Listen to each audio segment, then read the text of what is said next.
Bismillahir Rahmanir Rahim. Assalamu alaikum wa rahmatullahi wa barakatuhu, and welcome to another episode of In His Own Words.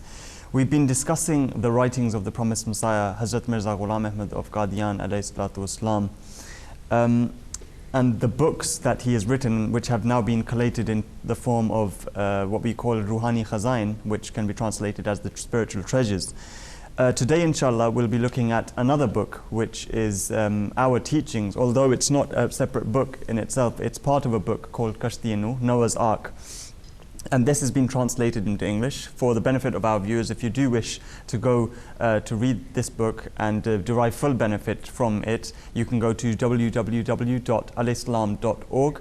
In the library, you'll find this book, and you can read it and derive maximum benefit from it. Inshallah, from this book, we will be reading extracts and ascertaining and trying to understand what the promised Messiah ﷺ, or the services rather, what he has rendered for humanity at large, not just within confined to the community of the Ahmadiyya Muslim movement, but humanity at large, how the promised Messiah ﷺ is a beneficial fortress for the entire humanity under the subservience, obviously, of the Holy Prophet Muhammad sallallahu alaihi wasallam. Today we have with us in the panel Abdul Diba Sahib and Zafir Malik Sahib. Like I've said, inshallah, we'll be discussing the book, or part of the book of Noah's Ark, our teaching. Zafir Sahib, just getting straight into it. I know this book was written at the time of the plague, but if you could just give us a specific insight into what the background is of this book.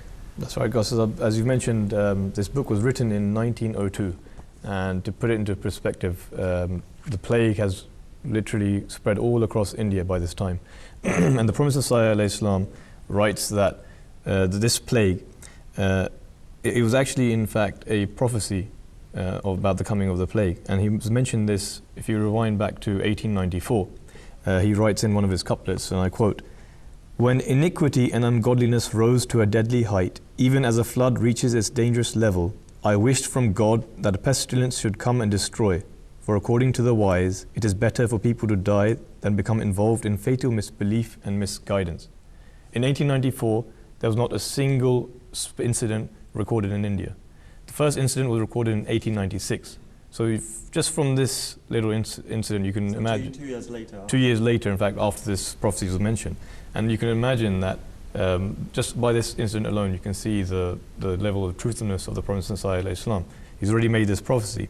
In 1896, the first incident, as I've mentioned, broke in India.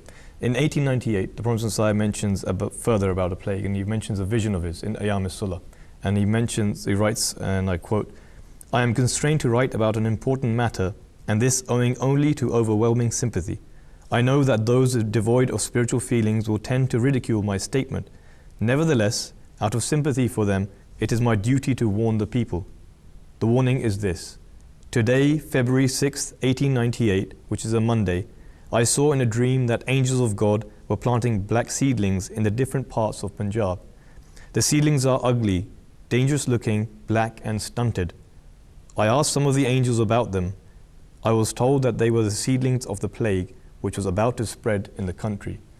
Now, this is the background to the book we are discussing, Noah's Ark. The reason why the Prophet ﷺ has named this book Noah's Ark is because it bears a resemblance to the time of Prophet Noah. And as you know, the great flood of Noah swept across in the time of Prophet Noah, and those who followed his guidance were saved through the Ark of Noah. Similarly, the Prophet Messiah has also been given the prophecy, and that was that whosoever follows your institution, they will also be saved. So, like Zafir Sahib has rightly mentioned, we see that in the history of religion as well, whenever God promises a certain prophet about a certain people that there will be a punishment, or he warns them, it also comes with some conditions, obviously, which drives towards the people repenting of their sins or rejecting a prophet, or whatever the reason may be. And in the same way, God Almighty did not just say that the plague would come. He also promised the Prophet ﷺ that certain people would be saved from this plague. And when he said, the Arabic word is that inni hafizu kulla man fid dar, that I would protect every single person that is in within your household. Now, this doesn't only mean the physical household of the promised Messiah, alayhi salam. Like we saw in the case of Noah, even his own son perished in that flood that came. So the promised Messiah, in his own words, writes, "Let it be absolutely clear that a mere verbal pledge has no value in it if it is not supported by a genuine and firm resolve to live up to in every way. Therefore, whoever fully lives up to my teaching, he alone enters that house of mine with reference to which God Almighty has promised, Inni uhafidhu kulla man fid dar. That is, I shall myself protect all those who are in this house. It should not, however, be understood here that this divine protection is extended only to those living within the compass of my house made of mud and bricks. The pledge also encompasses those who follow my teaching in the fullest extent, and who, therefore, can truly be said to be the inmates of my spiritual home." So this has clearly been mentioned by the Prophet Messiah himself about who are meant by the people within his household. It's interesting how, the Prophet Messiah, when he speaks of that revelation, "Inni uhafizu kulla man fid dar," that those will be protected who are in the four walls of your house, in other words. But the Prophet Messiah is saying that that house is not physical. That house is according to the teachings that the Holy Prophet ﷺ naturally brought, and which I'm carrying forward and dispelling towards the corners of the earth. Now, regarding one of those teachings, aspects and elements of that, the Prophet Messiah ﷺ, in this, he goes on to say regarding the importance of our duties towards God Almighty. The Prophet Messiah, Hazrat Mirza Ghulam Ahmad Sahib, peace be upon him, states, "Belief in this God with these powers is the foremost essential condition of our movement. Inculcate this belief in your hearts, giving to its implications and requirements the first and topmost priority over all considerations of self, over its comforts and relationships. By means of actions in the field of your daily life, with unflinching courage, show a steadfast loyalty in his way. Others in this world do not give him preference over material means and the support they hope to get from their friends and relations. But do you give him the first place, so that in heaven you should come to be reckoned his people?" So the Prophet Messiah, at the very onset, he's drawing man's attention towards the concept of a God which now, even akin to that time as well, is a dying concept, especially in the materialistic world. And the Prophet Messiah paying emphasis on our duty towards God Almighty. Right, and exactly as you mentioned, Qaasid, right from the outset, he's mentioned that since the plague has come from God Almighty, he has said that how important it is to follow his words. And again, he states, and I quote, "How unfortunate is the man who fails to yield belief to things coming from the mouth of God. If at all you desire that God in heaven be pleased with you, hasten to become one among yourselves, as though you were brothers born from the same mother. Only he is most honored among you who most forgives the transgression of his brother. And unfortunate is he who remains obdurate and does not forgive. He is not part of me and has no share with me.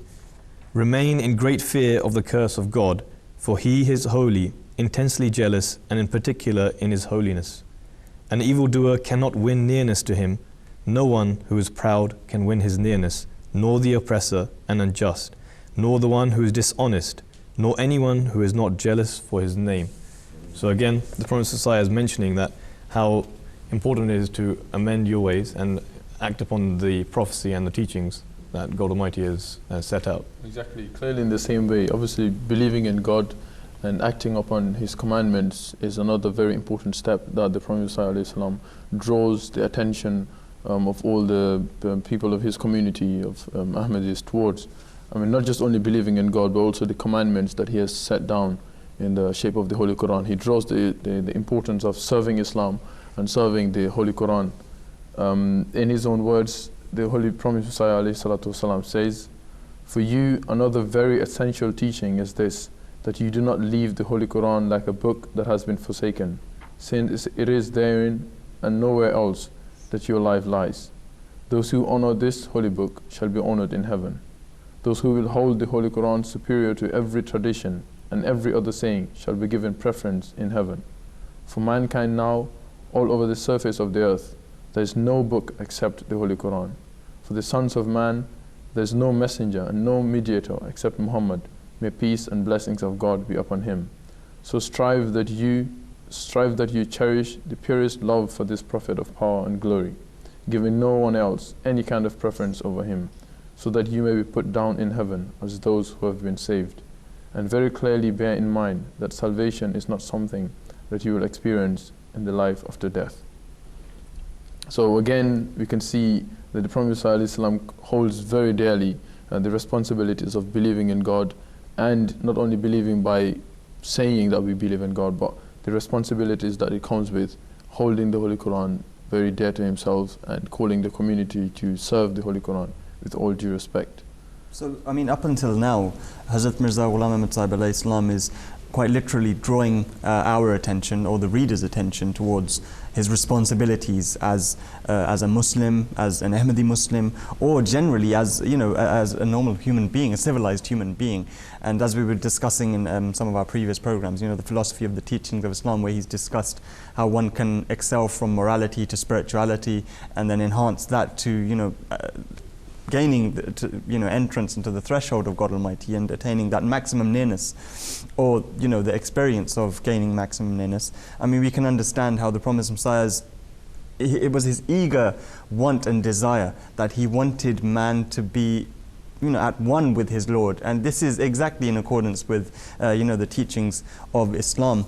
Immediately, I mean, after this, the Promised Messiah, in between, he mentions how Islam has been graced, or Islam can derive maximum benefit from a prayer which, you know, we have been taught, and that is Ihdina Sirat al-Mustaqim, that guide us on the right path, the path of those on whom you have bestowed your favor. So Sirat al-Ladina an'amta alayhim. And this is a blessing how, you know, he describes this, and for the benefit of the viewers obviously at home, you can go to read this, the Promised Messiah, and this is comparing how the Jews today, or even during their time of their dispensation, they didn't derive maximum benefit from being among those whom God Almighty has bestowed their favor. But Muslims have been given such a prayer, and he talks about the excellences of Surah Al-Fatiha. Immediately after this, he talks about specifically to do with his community, the Ahmadiyya Muslim Jamaat.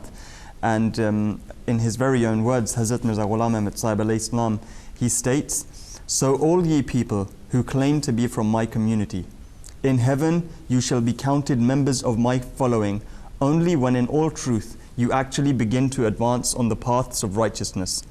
Offer your 5 daily obligatory prayers with such concentration and awe of mind as though you were seeing God in front of you with your physical eyes.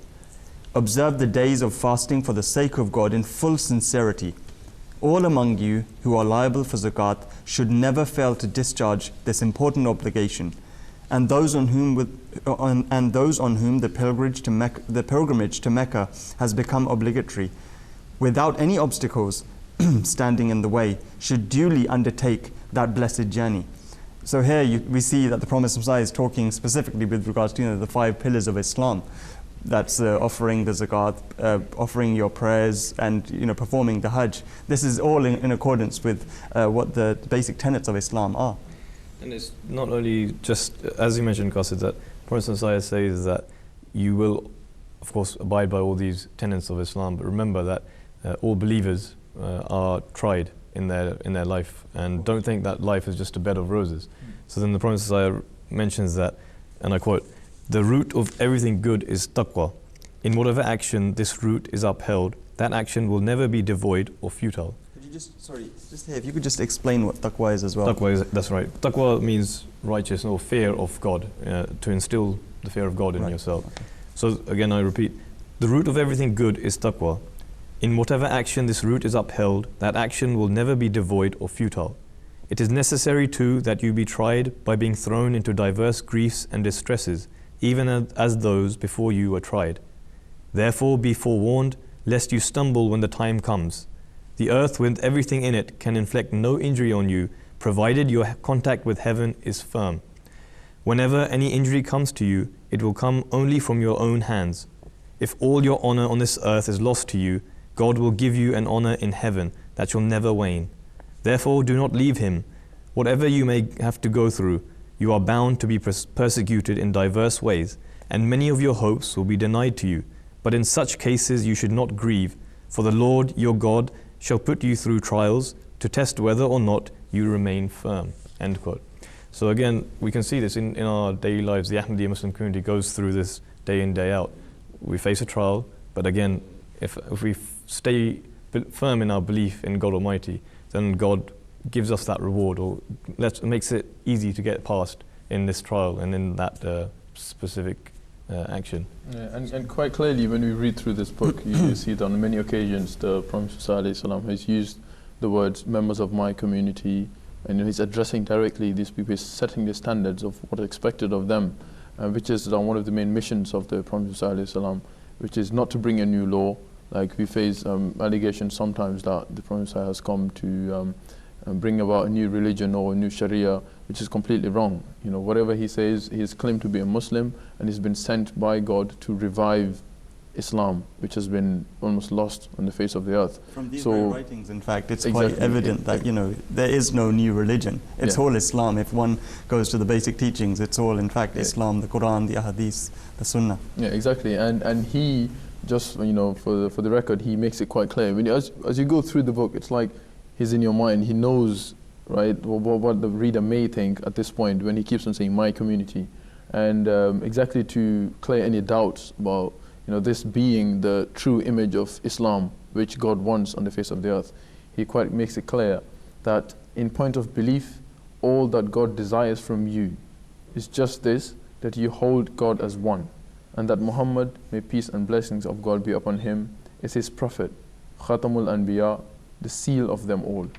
After him, there's to be no other prophet except one who should be given the mantle of Muhammadiyyat as a buruz, since the servant is not separate from his master, nor a branch different from his root. There's a word there, buruz. If you could just sort of explain what buruz is. Yeah, exactly. He, as he is said in the next sentence, is, since his servant is not separate from his master. So he's calling himself the servant, and the master here means the Holy Prophet Muhammad sallallahu alaihi wasallam as the seal of prophets. So he's a subservient prophet of the Holy Prophet sallallahu alaihi wasallam. So he's come to, you know, clarify, to rejuvenate the same message that has been brought by the Holy Prophet Muhammad sallallahu alaihi wasallam. He hasn't added anything to it, and he hasn't deducted anything from it.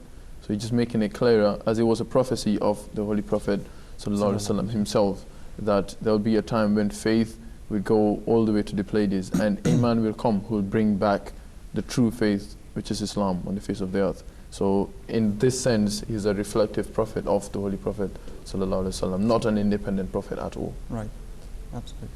Like Qaasid, as we are discussing our teaching, I think the next extract is, in fact, it's almost like a wake-up call to all the members of the community. And the Prophet has used some strong words to hit home a point that it's not easy getting into this blessed community, and if you are to come into it, what you must do to stay inside it.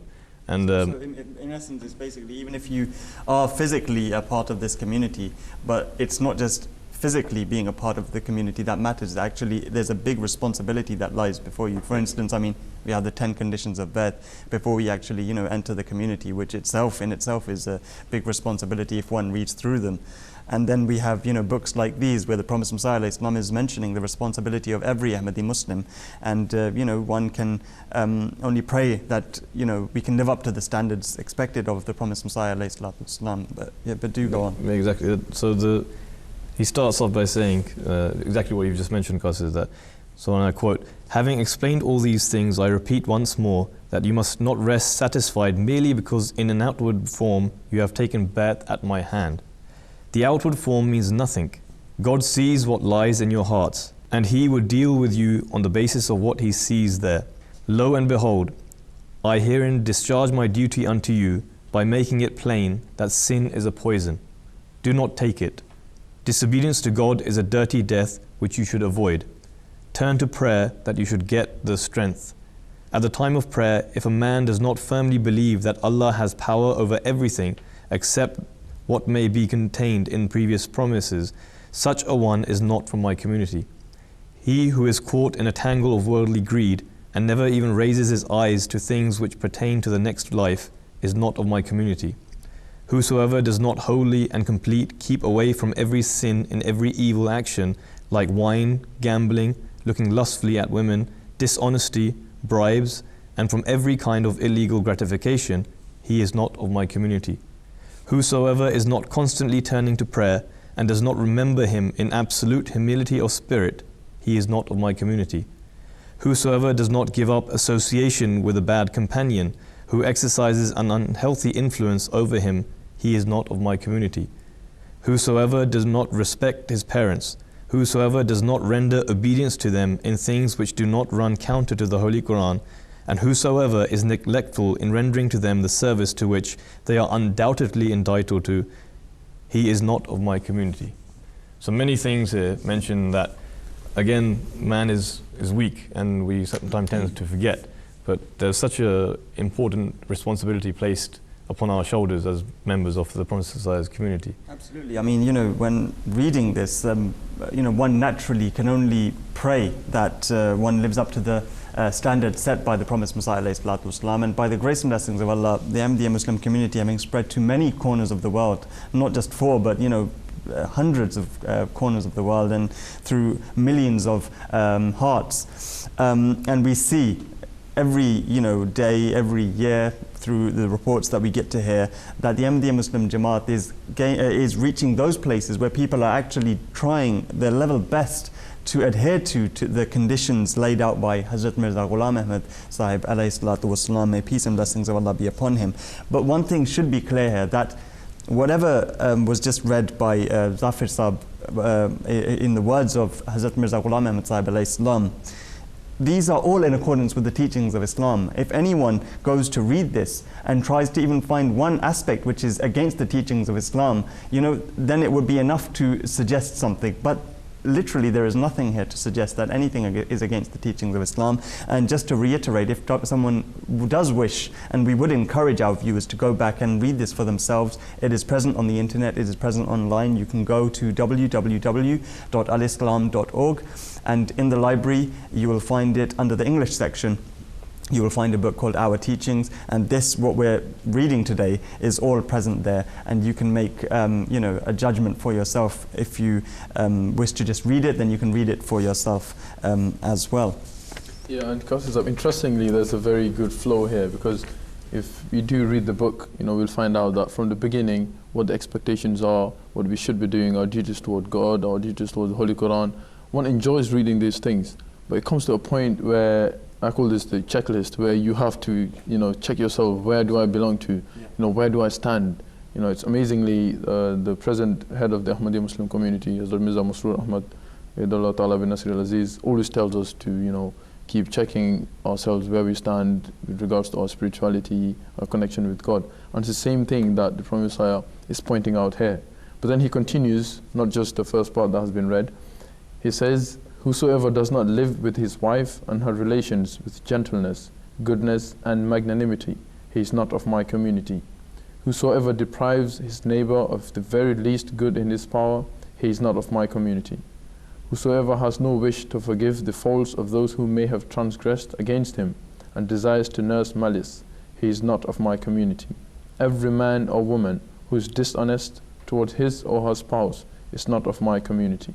Whosoever in any way violates the pledge he took at my hand at the time of Bay'at, he is not of my community.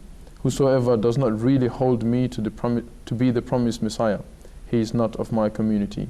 Whosoever is not prepared to obey me in all things known to be good and accepted, he is not of my community. And whosoever has as a habit sits among those who are hostile towards me, falling into tacit and silent agreement with them, he is not of my community.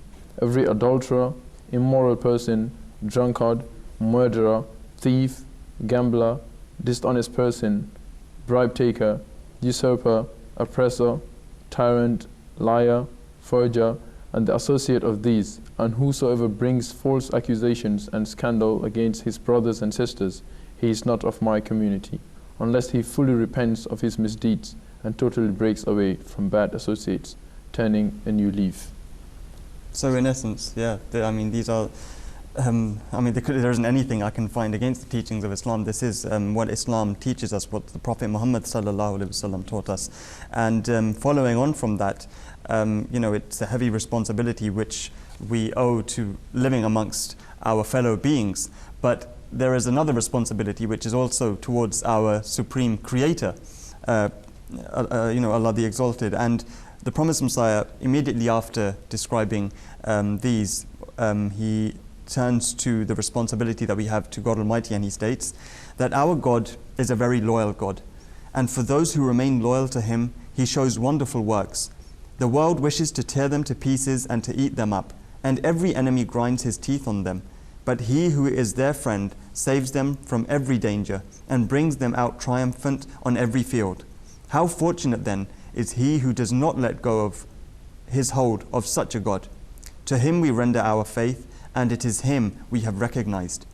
Of all the world, he alone is the God who has sent down his revelation on me, who for me has shown powerful signs, who has sent me down as the promised Messiah for this age. There is no God in the heavens nor the earth except he.